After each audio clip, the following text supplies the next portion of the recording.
Boss ने मुझे डांट दिया और मैं गुस्से में आके दारू वगैरह पी के उसे कॉल पे बात कर रहा था, तो मुझे समझा रही है, कह रही है बेबी आप गुस्सा मत हो, अपना खून मत जलाओ, मैं आपके बॉस की पिट्टू कर दूंगी।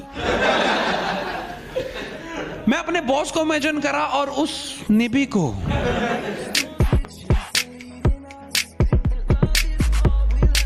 तो देख रहे हो आप लोग आजकल के निभा निभी कैसे प्यार व्यार कर रहे हैं यार, और हम लोग ना जल रहे हैं इनसे। सच बताऊं तो ऐसा नहीं है कि हमें इनको कोई सबक सिखाना है कि नहीं ये उम्र तुम्हारी पढ़ाई की है, नहीं, हमें बुरा लग रहा है कि हम इस उम्र में साला पढ़ के जिंदगी खराब कर चुके थे, हम कर ही नहीं पाए इनकी तरह मौज यार, और ये सच्चाई है यार।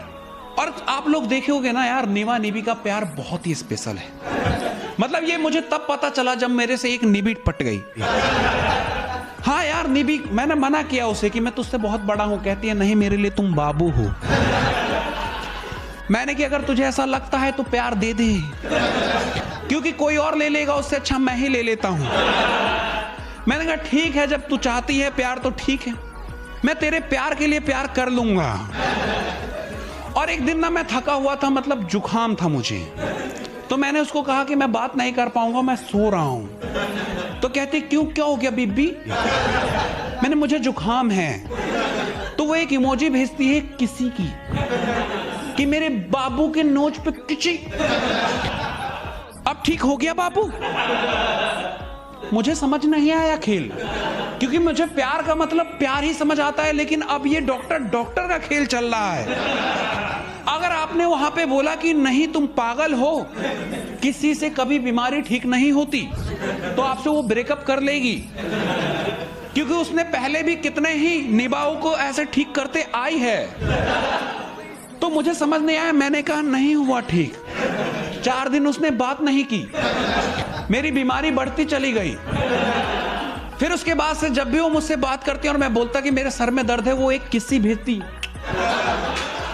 कि ठीक हो गया मेरा बीपी, तो मैं बोल देता कि हाँ ठीक हो गया।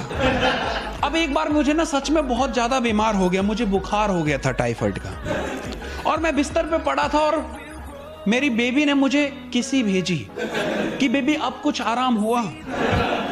मैंने कहा नहीं आराम तो नहीं हुआ, पर थोड़ा ठीक हुआ है। तो उसने पूरी एक लाइन बना के भेज दी कि अब ठीक हुआ। मैंने कहा दवाई? कहते दवाई की जरूरत नहीं है बाबू, मैं इतना प्यार कर तो रही हूं, आपको कुछ नहीं होगा, आप मुझ पे भरोसा तो रखो। मैंने कहा ठीक है। नहीं, और एक बार ऐसे ही मेरे एक दोस्त की लड़ाई हो गई थी, उसकी गर्लफ्रेंड भी निबी थी। उसने भी बोला कि यार मुझे समझ नहीं आता ये क्या चाहती हैं लड़कियां। उसने मुझे अपना चैट दिखाया और मैं समझ गया। मैंने कहा देख तेरे साथ भी वही प्रॉब्लम है जो मेरे साथ है, पर मैं अब सीख चुका हूं, तुझे भी सीखना होगा, क्योंकि ये मॉडर्न लव है, यहां अब डॉक्टर खेल चल रहा है। अगर तेरे सर में दर्द है, उसने एक इमोजी भेजी तो कह दे थोड़ा सा आराम मिला है। फिर वो बहुत सारी किसेस भेजेगी तो कह दे अब ठीक है। और अगर तूने उसको ना बोला, इसका मतलब कि उसके प्यार और किसेस की कोई रिस्पेक्ट नहीं है तेरे नजर में। आपको समझना होगा कि उसकी प्यार में कितनी ताकत है।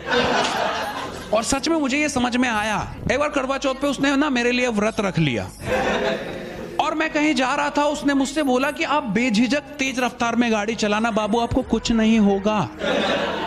मैंने कहा ऐसा क्यों? क्योंकि तेज गाड़ी चलाने के लिए हमेशा मना करती थी, कहती थी कि अब आपको मेरे लिए जीना है, मेरे लिए। बाबू आपकी जिंदगी आपकी नहीं है, क्यों नहीं समझते, अपना ख्याल क्यों नहीं रखते? इतना केयर करते थे कि एक वक्त पे मैं अपनी माँ को भूल चुका था। तो कहती है तुम आज कैसे भी चलाओ आपको कुछ नहीं होगा। मैंने कहा क्यों? कहती है मैंने आपके लिए करवा चौथ का व्रत रखा था ना, आपको कोई छू भी नहीं सकता, आप अमर हो बेबी। और किसी और उसको लगता था कि मेरी जिंदगी की सारी प्रॉब्लम का सॉल्यूशन उसके पास है। मुझसे कहती थी अपने आप ही कि बाबू आप कुछ टेंशन में हो क्या? और मैं मना करता तो कहती नहीं आप हो। मैंने कहा नहीं मैं नहीं हूं। कहती नहीं ऐसा हो ही नहीं सकता, मेरा दिल घबरा रहा है। बेबी सच बताओ क्या हुआ था। और वहां पे आप अगर समझदार हो तो आपको बोलना पड़ेगा कि हाँ आप हो टेंशन में, क्योंकि अगर आपने नहीं बोला तो उसको भी लगेगा कि शायद दिल का कनेक्शन कहीं और है। तो मैं बोल देता था कि हाँ सच में टेंशन में हूं। आपको कैसे पता लगा? कहती बाबू प्यार है ना, प्यार चीज ही ऐसी है। हाँ मैंने एक बार बोला कि मुझे बहुत फाइनेंशियल लॉस हो गया है, काम नहीं चल रहा है, पैसे की दिक्कत हो गई है।